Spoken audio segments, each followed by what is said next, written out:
everyone! Welcome to another episode of GTV. It's been a while no since nagkaroon tayo ng interview with my business friends, friends in the industry. So speaking of friends in the industry, Dennis here, the one that I'm gonna interview today, is a good friend of mine.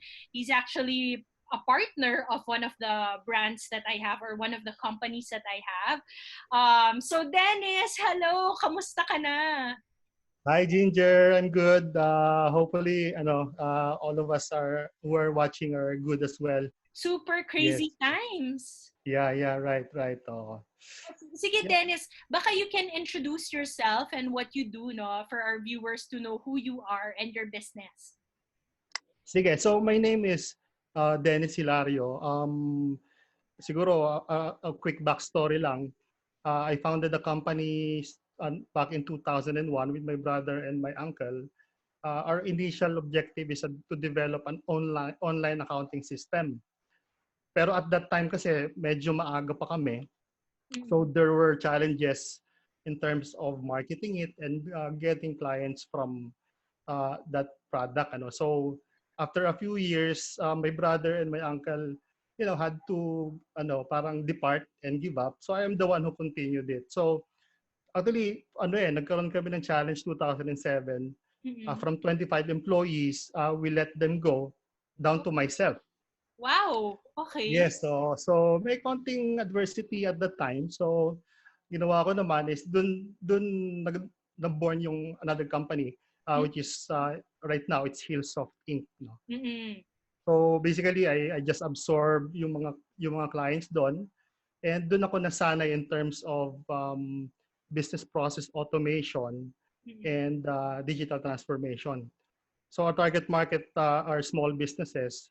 And then about our topic then, in relation to our topic, we also have helped them in terms of setting up their e-commerce, their websites, and anything about business process automation. So right now, we are serving about 300 companies Wow. Okay. nationwide, and we're doing good until nga nagkaroon tayo dito ng pandemic at medyo na challenge, no?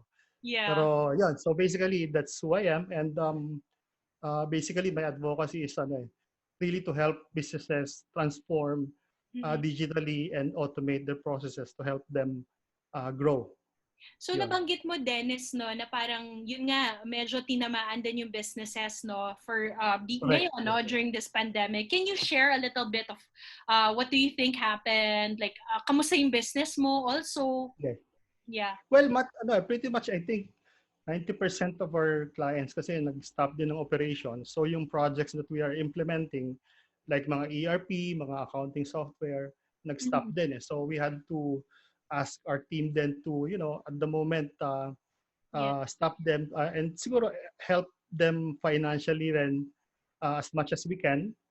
Up to now, meron pa naman kaming mga ongoing projects, especially yung nasa food industry. Kasi naman active pa rin naman yung food eh. So they are working from home. Correct. And on top of that, ako naman personally, I'm trying to build and establish then my personal brand. Kasi wala naman ibang gagawin. So I'm trying to do my personal branding. I'm trying to grow my my YouTube channel and my blogs. And at the moment then, we are trying to develop enhancements in our products. So wala kaming projects. Ang ginagawa namin, internal projects na lang. Like meron kaming new versions of our accounting systems, new versions of our payroll, malapit na lumabas. So yun yung, that's where we are busy right now. Ganun talaga, no? Pag negosyante ka, parang you look for other revenue streams or you try to improve the products that you already have. Yes. So yan, ito si Dennis, follow his YouTube channel, no? Kasi I think you talk about digital transformation, no? Dennis? Yeah, correct. Yes. So, very timely yan kasi maraming mga business owners ngayon who would want to go digital. Diba? Correct. Yes. So, yeah. Yun. So, sige, go ahead. Yeah, sure. So, actually, the reason why I contacted you. Kasi nga, the other day, I was obviously like sifting through my emails. And then I got this email, I guess, from a new product, no, from Hilsoft. Yeah. It was for e-commerce. And Yes. napapansin ko kasi a lot of businesses now, no? Kasi member ako ng sobrang daming Viber groups. Ewan ko kung ganun ka rin. Actually, to be honest, yung Viber ko medyo nagkaroon ng problem. So, Oh, okay. hindi ko na ginagamit yung Viber ko right now, which is somehow Okay. parang okay na din kasi yung nabawasan ako ng channel na maging busy, no? Ang dami, grabe. So ako, I'm Yeah. like part of like Viber group ng community namin, Viber group Right. ng community ng tatay ko. So ang dami Yeah. na, as in ang dami ko ng parang membership Yes, yes. sa mga Viber groups, no? So, Yeah. napansin ko, going back to my point, no, napansin ko, ang daming e-commerce. When we say e-commerce, siguro you can share then later a little bit Yeah, about sure, it. Pero sure. ang daming nagbebenta ng kung ano-ano, from food to obviously PPEs, to Right. Yeah. sanitizers, to alcohol, to lahat ng mga gamit na kailangan mo sa bahay right now na kailangan pa-deliver, yun, nakikita ko sa Viber. So, Right. that's why I wanted to get in touch with you and interview you para you can share what you're actually doing for e-commerce. Sige, Sige. Dennis, baka you can Yeah. start. Siguro I'll start with para for the benefit yung mga hindi familiar dun sa term, no? So e-commerce basically an electronic commerce, no? So siguro yung the simplest way to explain it is just an online business or electronic business. So maraming klaseng model, maraming platform. So it varies depending on yung model na you prefer to be in, ano. So siguro for me kasi yung before you go into an e-commerce model kasi case to case yan, depende sa status mo. If you have an existing business like a brick and mortar store, for example, a retail, no. So this is like a B2C category, no. So if you're a retail apparel, for example, or groceries or food, ang tawag natin dito is parang B2C category or B2C model. Okay. Now, there's another model naman, yung tinatawag na B2B, which is business to business. Actually, this is similar to our business, Yes. like Kaksumo. So we are offering these services or platform for our clients who are also businesses. No? Another model is like sa Hilsoft. Now we are offering accounting systems to businesses din as well. No? Yes. So yung third model naman is yung tinatawag na C2C. Ito yung consumer to consumer.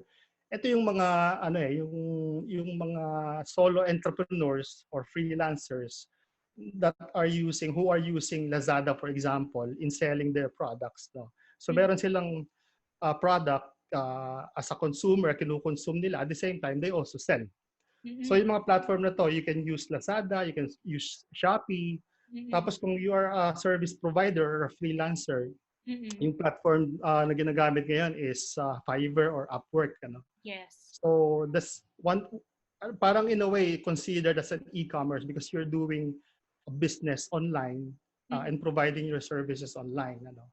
So yung last model naman, yung C2B, ito yung consumer to business model. Ito naman yung mga, siguro one example is an influencer.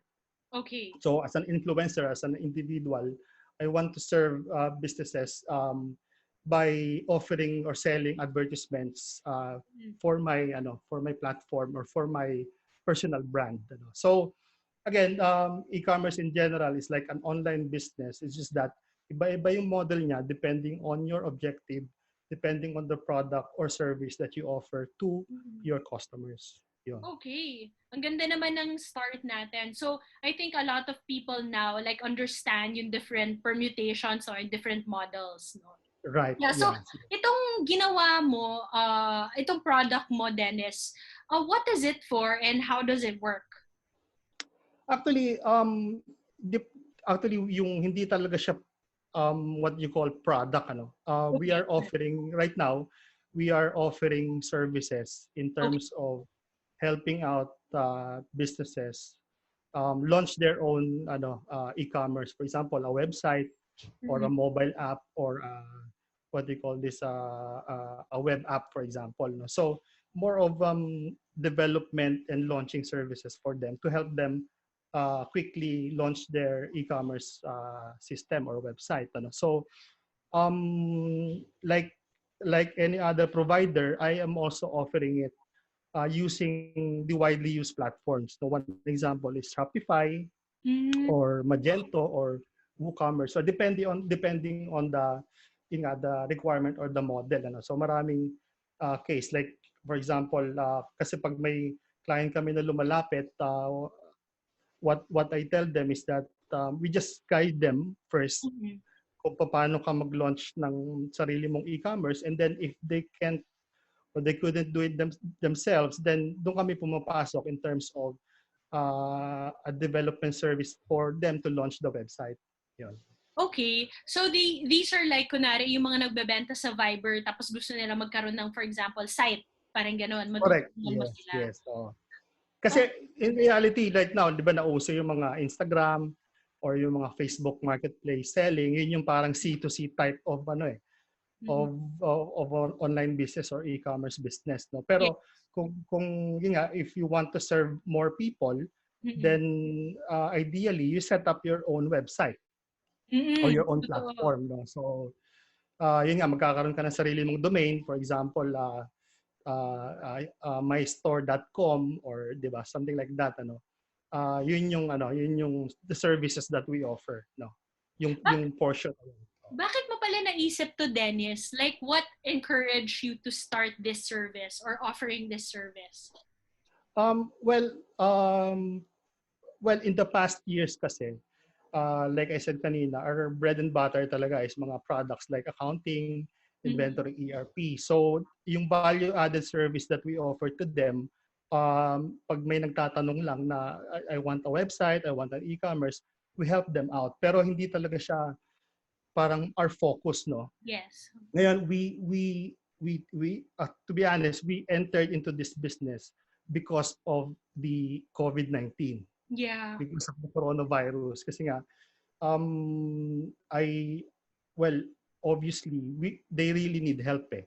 that's Our true. micro Yeah. businesses and small businesses, like the client that you referred to us, si Ogo Mm-mm. Blanc, they Mm-mm. asked me to develop the website kasi walang way yung mga customers nila to reach them out eh. That's true. So yeah, I just launched a website for them, Kasi and then laundry eh, 'di ba? Laundry yeah, services. So usually dinadala mo yung laundry dun sa store nila tapos pinipick up mo. yeah. So what I did for them is to build the website at the same time, an inquiry page wherein they can book a pickup of the garments or yung mga damit nila. So may come somehow light e-commerce model na they can request for a pickup. Mm. Tapos yung back office nila receives the inquiry and the Mm-mm. pickup request, and then they execute the service. Something like that. So to answer your question, I saw the need of these micro and small businesses. Kasi even yung business email, they don't have it. That's They are true. Oh, using talaga? Yahoo and Oo Gmail nga. accounts.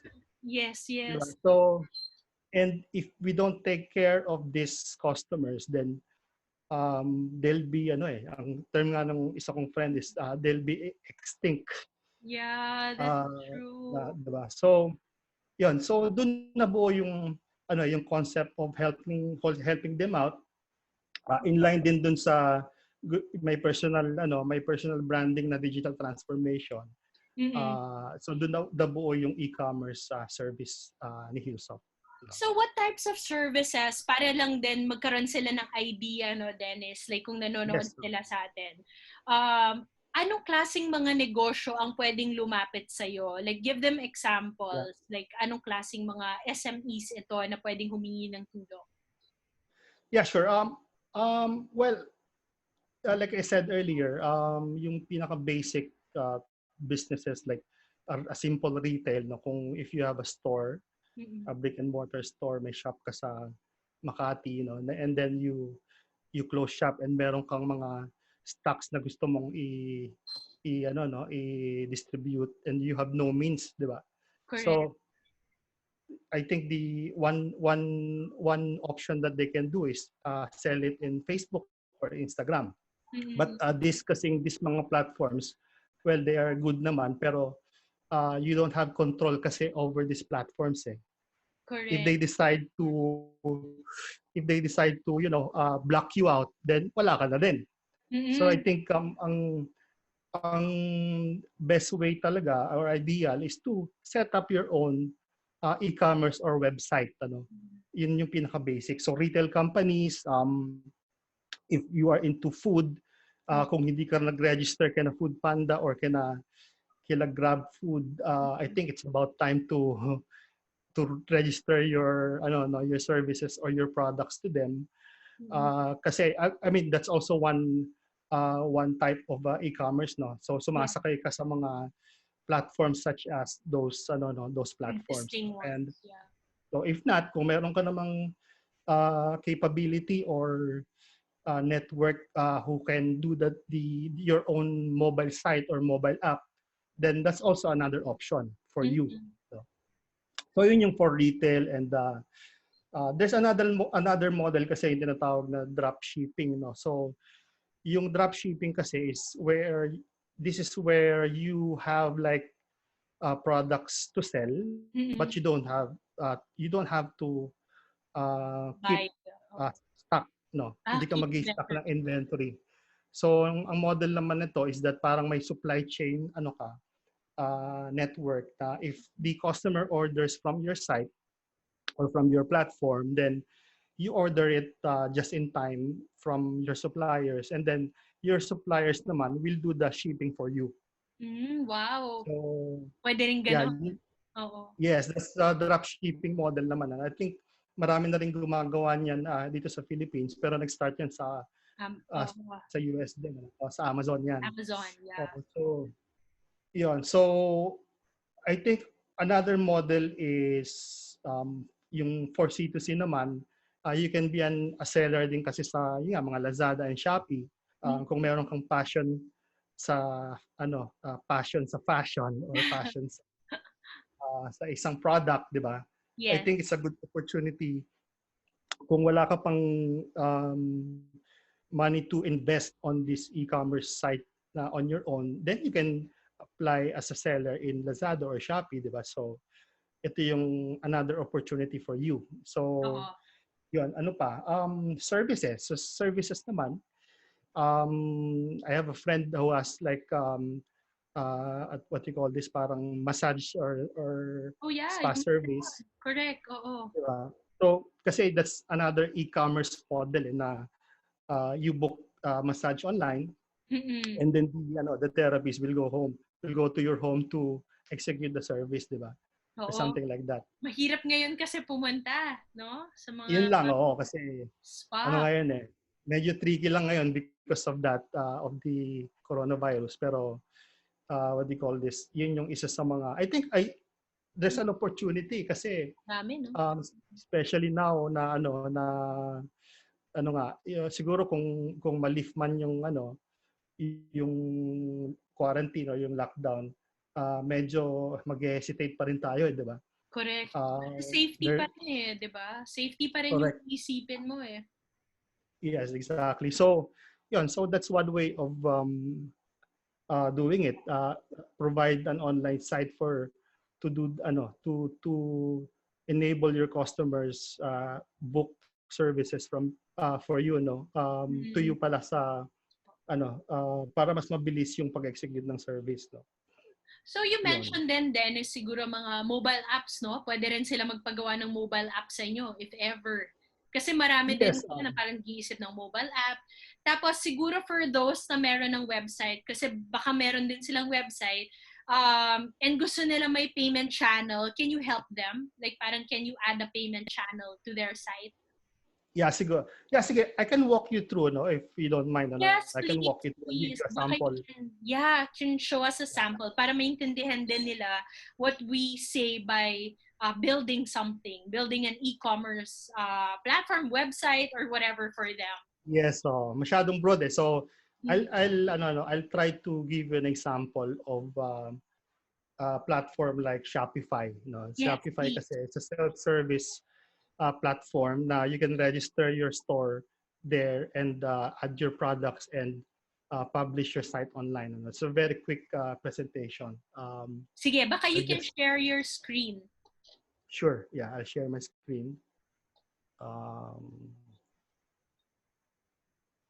Ayun. You There. see it now? Yes, yes. You All can right. see it. Okay. So I have prepared something here.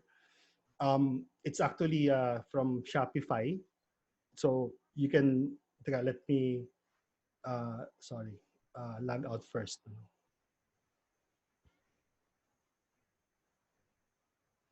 So if you go to Shopify, you can register here. Now, if you have like a login already, then you can log in. Um, Okay. So this is the landing page. Sa sa mga ganitong platform kasi, there's what you call a back office platform or back end, and then you have your front end. Ano? So front end, yun yung makikita ng customer mo. Then Okay. the back end will be the one that you will see and you will manage. No? So yung pinaka, the first step is to set up, of course, your store. And we have here yung add product. No? So sa add product, you can easily add whatever products you want to sell. So madali lang siyang gamitin actually. So for example, in a piano, in this case kasi I'm passionate din sa music, so ginawa ko lang mga musical instruments. No? Instruments. Yeah. Yeah. So here, the product name is piano. Then you can put your description here. Then you can add a photo, a sample photo. Then you can also categorize your products. For example, electric pianos. Ayan. And then you can specify also a vendor and all that. Ano. So, kumbaga templated ano na siya, what do you call this, platform na you can set all the variables that you need for you to sell a particular product or services. No? Yeah. So again, at first, you need to specify the products that you want to sell. And then after that, you can customize your store.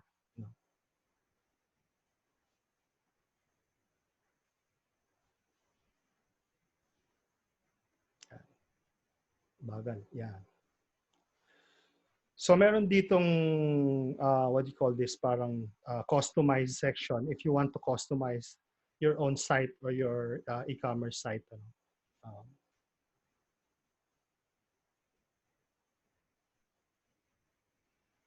yeah, so ito yung landing page niya. You can put the title of your store, your branding or your tagline. And then dito, ito yung featured, ito pinreset ko na to kanina. There's a featured product, Les Paul Standard. And then you can put the description. Yeah. So makikita mo dito, there are other templated sections that you can customize. If you want to add additional featured product, if you're selling an apparel, for example, yung mga best designs you can put here. If you have featured collections, you can also put it here, and then with the price tags, yun. So yeah, so you can also put some testimonials here, and then some footer. Yung parang typical website or e-commerce site. So after you do this, going back to your question, paano mo ngayon siya i-connect sa payment? Yeah. Okay. So kanina, like I said, you have to identify ano ba yung model mo or yung e-commerce model. Is it a B2C? Is it a B2B? Is it a C2C? No? So next is if you want to choose your platform. So in this case, one platform is Shopify. Another platform is WooCommerce or Magento. Ngayon, like I said, if you have a budget, you can actually partner with a developer to do a proprietary application or site for you. Kung meron ka mga unique requirement, that's the next Parang step. more customized, parang ganon. Exactly, yung customized. For example, a platform like Uber or Grab, di ba? Yun kasi customized yun eh. Hindi siya templated na na platform, no. So Okay. the third step after that, after you've set up your yun nga, you have to choose your payment method. The pinakang default kasi na payment method right now and widely used yung PayPal, Yes. Oo. 'di ba? PayPal kasi you can be like the customer or the buyer, you can also set up a PayPal account as a merchant, Yes, correct. 'di ba? So you can set it up as a merchant and then from there you will link up yung etong Shopify store mo doon sa PayPal. Mm-mm. Do you follow? Yun. So dito yun, you can like here in payment section. Yeah. Tapos dyan mo i-connect, no? Yes. So Ah, yeah, here this is where you will set up yung PayPal account mo so that if the customer buys the product from your site, then it will automatically be credited to your PayPal account. siguro i-share din natin, no? I just wanna share, no? Kaya PayPal usually widely accepted sa mga ganito because they have integrations with platforms like Shopify, di ba? Yung mga Yes, WooCommerce. exactly. And Pero PayPal, yeah, sige, go ahead, Dennis. sorry. Yeah, but as you can see here, there are also third-party providers that you can choose from. No, like meron yung mga Stripe o kaya to check out. Pero sa Philippines, meron tayong mga Peso Pay, Asia Pay, 2C2P. I don't know if you've heard yung mga Dragon Pay Dragon Pay, correct. uh, or Paynamics. No? So ito yung mga local payment gateways that's available here in our country. No? Pero I just want to clarify na these are just payment gateways. No? Yes, Then correct. these payment gateways will help you integrate your payment method to your site and at the same time link you to a bank partner. Yes. Oo. 'Di ba? Kasi for example, may isa kang bank partner sa inyo yung bank, yun through the payment kasi that's why you call it a gateway. They will be the bridge between you Correct. and the bank, no? Yeah. Something like that. So So ano ba yung mga yung customers then is siguro for for the sake of customers also who buy from e-commerce sites like this, magandang naintindihan din nila kung ano yung gateway kasi akala nila parang ano yan, babayaran ko tapos may fee pang gateway, may fee. Ano ba tong mga binabayaran ko? So it's good that you explained na yes. gateway is basically the one that processes the payments para mapunta sa bank. Parang, That's exactly right. At the same time, on top of that, they have security features. No? So meron silang mga fraud detection features para yung mga credit card transactions will be automatically detected pag may mga fraudulent o kaya mga suspicious transactions. No? correct. Maraming ganyan kasi Oh, like us, we have our own e-wallet platform. We call it MegaPay, and mm, we are experiencing a lot of attempts to fraudulent transactions. No, mm, so yung mga gateway na to, they have certain features na so you can really catch them right away and mm. disable these accounts right away. No? That's nice. Oo. Kasi hindi mo maiwasan ngayon, marami ng tao na online, tapos marunong sila, tapos maraming hindi marunong. So, naloloko yung mga hindi nakakaintindi. 'Di ba? That's correct. Yes. So kasi actually yan din yung mga hesitations of our conservative business owners. Mm, Yan ang kinakatakot nila kasi siguro naman internet banking and online transactions right now are widely used na rin and secured. I just want them to open up yung nila i-open nila yung mind nila sa yes. online transactions kasi nga this is the way to go. Correct. Just be sure Yeah. lang, siguro for privacy purposes, be sure lang that you always keep your data safe. Always vet Yes. yung sources, yung mga humingi sa inyo ng kunwari credit card number, CVC. Obviously, yung Right, mga right. ganun, hindi hihingi ng bangko yon sa'yo. Or even gateway, no? Sa gateways kasi, hihingin nila and they don't store it naman if I'm not mistaken or something like that, no? Hindi nila pwedeng Yes. i-store yon sa kanila. So, it's safe naman, very safe. So, we Right, just right. have to be aware of that. Na mga phishing sites as well, no? Yung parang mukhang bank site pero hindi actually bank site, yung mga ganon. Yes, that's correct. Oh. Yun namang mga cybersecurity measures is ano na rin eh. Marami na rin available na who can help us. These payment gateways are also offering ano naman eh, secured practices Yes. for online transactions. No? So they don't have to worry about that. Perfect. Yep. Yun. So nabanggit ko kanina is yung nga, yung mga local gateways like Paynamics to C2P and whatnot. Another option is yung trending ngayon is yung mga e-wallet. Yes. Nabanggit ko kanina like GCash, Paymaya. Paymaya, and like what we have ngayon, yung our own, yung MegaPay. That's one option as well. Ano? Kasi this e-wallet kasi, they also offer ano na ngayon packages for merchants. That's true. Yes. So for example, if I'm the customer and I'm a user of GCash or MegaPay, then I can buy from your store using digital wallet or e-wallet. Something like that. Ano? So, ang dami But na pala ding yeah. options, no? Yeah, ang dami na ring options. And this looks yung Shopify, no? And even, I think, Lazada, no? They all parang make it easy na for merchants actually, no? To set up accounts. But of course, no, for those na parang hindi pa rin kampante, you can easily like reach out to Dennis. So we'll leave the contact details of Dennis in the show notes below. Sure. Since we'll be posting this on YouTube. So if you want to get in touch with him, pag gusto nyo pa rin may syempre, hindi ka pa kampante, no, to build your own, or you still don't know how to work with these tools, you can easily reach out to Dennis. Sige, so Dennis, thank you for that, no. I guess for my last question would be like for e-commerce, or for those who want to build e-commerce sites, or even in e-commerce in general, no, for their businesses, what tips kaya can you give at this point in time, given all of the things that's happening right now? Yes, siguro yung let's start first with with the digital opening up our minds to digital transformation. So prior to e-commerce kasi, you really have to open your mind in terms of practicing doing businesses online. So one step, for example, is a simple website. Kasi before going to e-commerce, kung wala kang website, parang what do you call this? Parang masyadong parang tumalon ka ng isa something like that. Pero in any case, parang laking leap.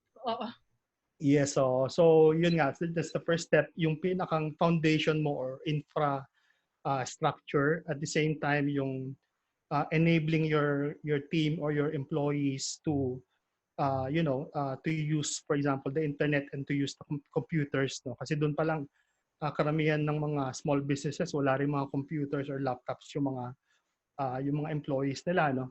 Yes, nga pala. Yes. Oo. Yun, so for these types of businesses, yung I think the first step is to choose the platform na gusto nila. Okay. Ano ba yung objective nila sa business? Marami kasing benefit, hindi ko nabanggit kanina. One is you'll have your wider reach. Yes. Kasi for example, kung nasa isang location ka lang, mas wide yung magiging reach mo pag meron kang e-commerce, no. So you choose your platform, then you choose your payment method. Kung meron kang budget, like I said, partnering with someone who has experience in helping you launch your first e-commerce site will do. Siguro, yung pinakang first step without investment nga, at least open up an account in mga Lazada or Facebook Marketplace. That's the first step. Di ba?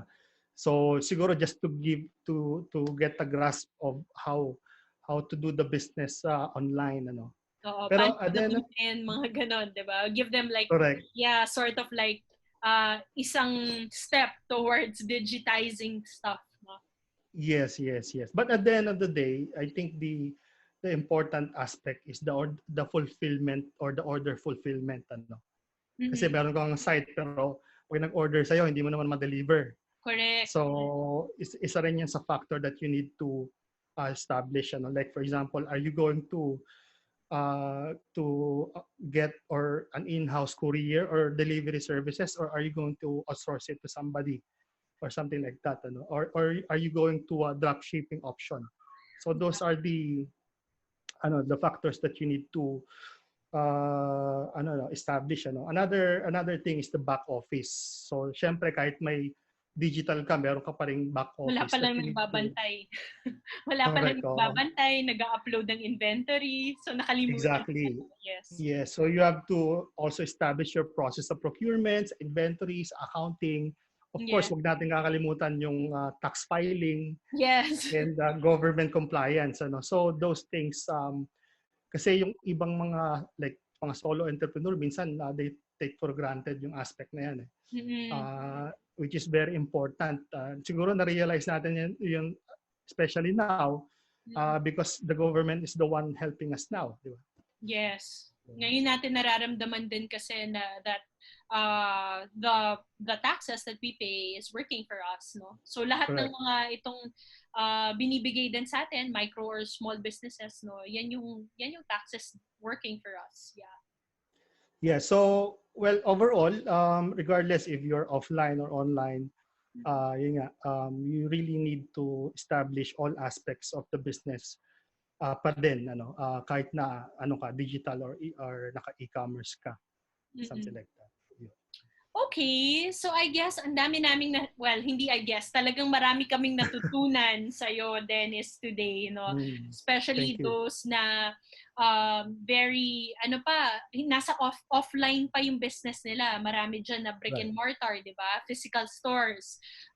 So paano ba natin ito transfer to a more digitized platform ang ating mga negosyo. So Exactly. so that concludes the episode for today. No, if you have any more questions, that we failed to siguro address, you can share it or you can comment on the video below.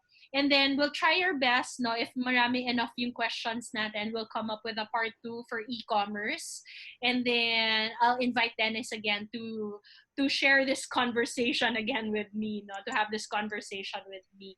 So thank Sure. you for watching GTV. I'll leave Dennis's contact in the show notes, and I hope you subscribe, like, share this video, and click on the bell for notification. And I'll see you again next time. Bye.